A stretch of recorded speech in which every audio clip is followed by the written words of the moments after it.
Баршаңызға сәлем, сіздермен Аружан, менің каналыма қош келдіңіздер. Бүгін сіздермен сүзбелі бәліш пісіреміз. Видеоны соңына дейін қараңыздар. Қамырын жасау үшін жұмыртқа, қант, жұмсақ сары май, ұн және қопсытқыш қажет. Ең алдымен ыдысымызға жұмсақ сары маймен саламыз, оның үстіне қантты қосамыз. Лопаткамен немесе шанышқының көмегімен жақсылап араластырып алсаңыздар болады. Оның үстіне жұмыртқаны қосамыз, жақсылап араластырып аламыз. Ұнмен қопсытқышты саламыз. Кішкенеден салып араластырып тұрамыз. Ұнтақтар пайда болған кезде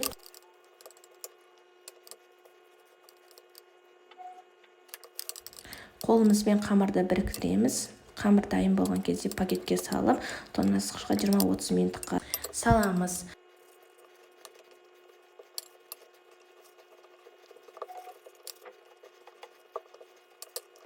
Салмасын дайындау үшін қажетті заттар: жұмыртқа, қант, қаймақ 20% және сүзбе қажет болады. Ыдысымызға сүзбемізді саламыз.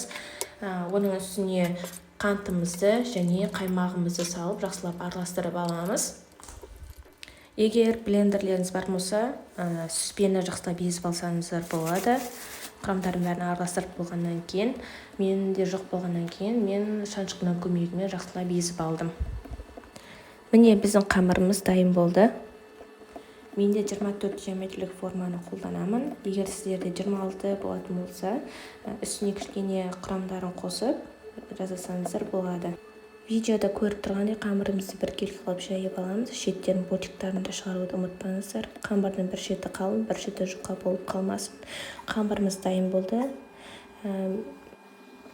Қамырымыз шикі болып қалмау үшін алдын ала шанышқының көмегімен кесіп аламын.